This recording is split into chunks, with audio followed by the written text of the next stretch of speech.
السلام عليكم ورحمة الله وبركاته. اللهم صل وسلم وبارك على نبينا محمد.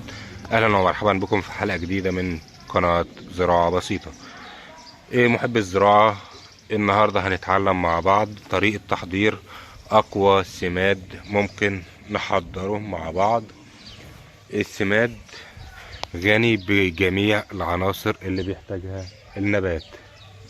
العناصر الأساسية اللي بيحتاجها النبات وهي عنصر النيتروجين والفوسفور والبوتاسيوم، دي العناصر الكبرى. اما في العناصر الصغرى وهي في الحديد، وفي منها الحديد، منها الكالسيوم، منها عناصر كتير طبعا لازم تتوفر للنباتات بتاعتنا.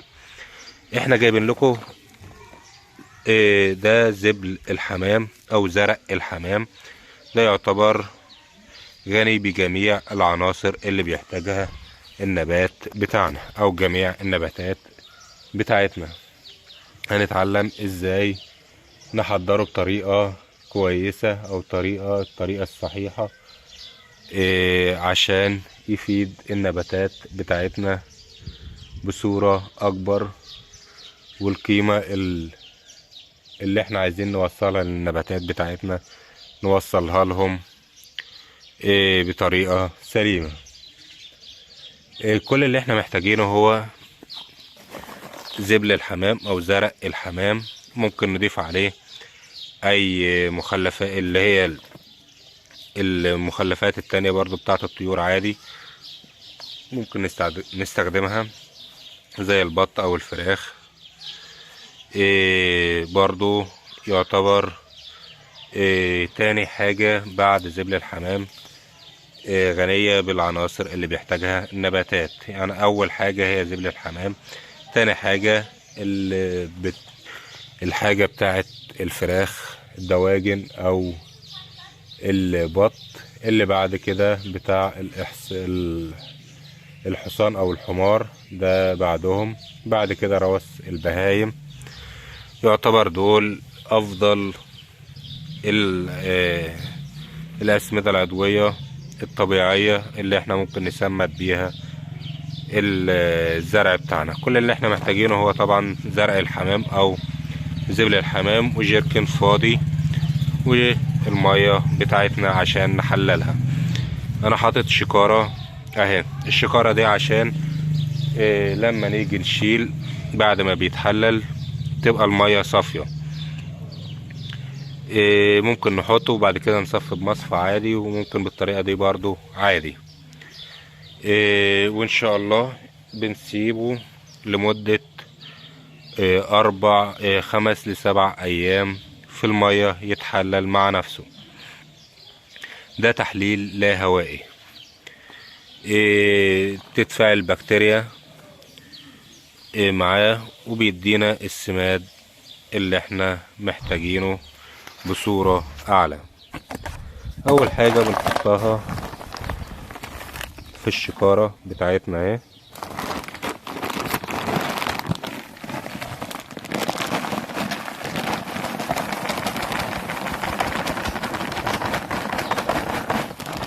نملى حوالي نص الجيركن بتاعنا.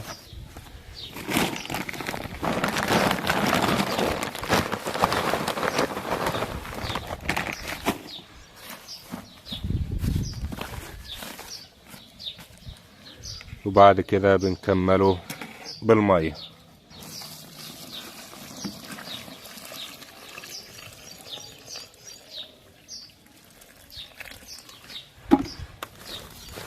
لما بنيجي بنشيله ممكن نزود عليه المية لو كان تقيل او كانت النباتات بتاعتنا صغيرة لسه،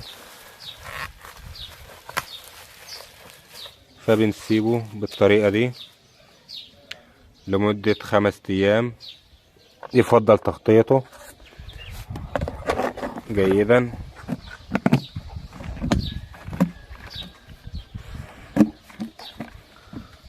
ونسيبه لمدة 5 ايام، وان شاء الله نرجع لكم مع بعض ونشوف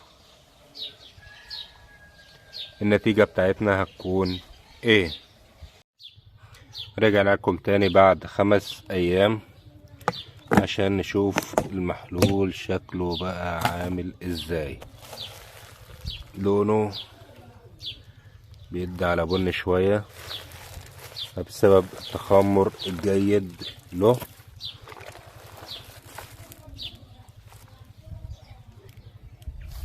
كمان الريحة مش قد كده، ريحته يعني نفاذة شوية،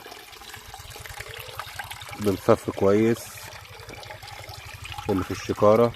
ده له استخدام وده له استخدام برضو. ده شكله اهو. حاجة مهمة جدا للمحلول ده عشان يديله قيمة كويسة، ان احنا نحط له الخميرة. الخميرة هتعمل معاه مفعول كويس قوي. بعد ما بنحط الخميرة بنقلبه كويس.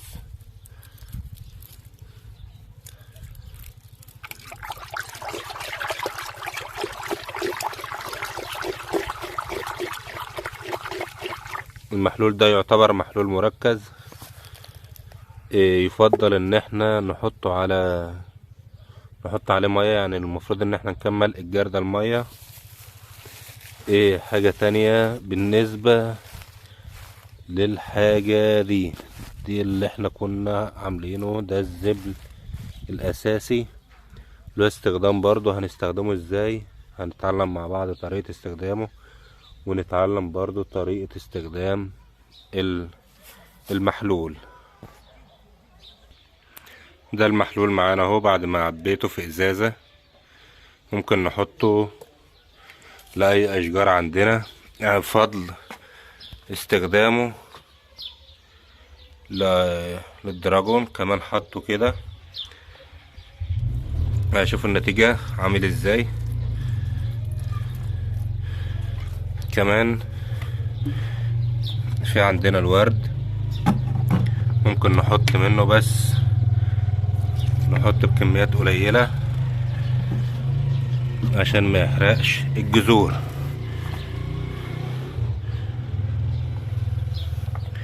المحلول ده محلول قوي جدا، عشان كده بنستخدمه كل شهر. محلول سماد او زبل الحمام، يعني ممكن نحط الخضروات عندنا في البيت. والنتيجة معانا زي ما انتم شايفين اهو. كمان شوفوا الازهار بتاعته، انا بحطها للاشجار عندي، الاشجار المثمرة والنباتات عندي برضو. وما شاء الله يعني حاجة تفرح. يعني اشجار المانجا كمان اهي، يعني بفضل استخدامه ليها. يعني شوفوا النتيجة عاملة ازاي.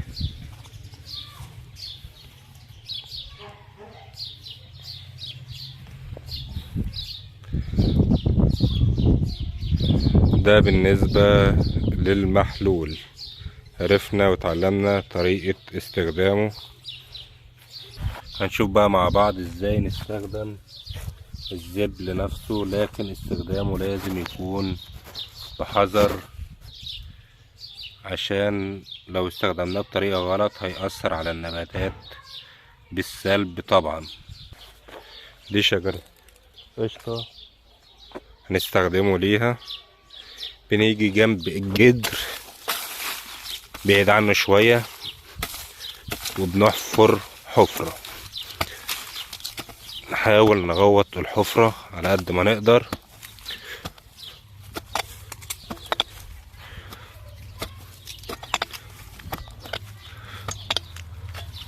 وبعد كده بنجيب الحاجة اللي معانا وبنحطه فيها بالطريقة اللي انتم شايفينها دي، وبنردم عليه تاني عشان يتحلل مع التربة.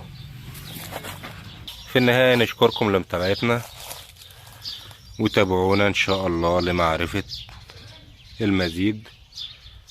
والسلام عليكم ورحمة الله وبركاته.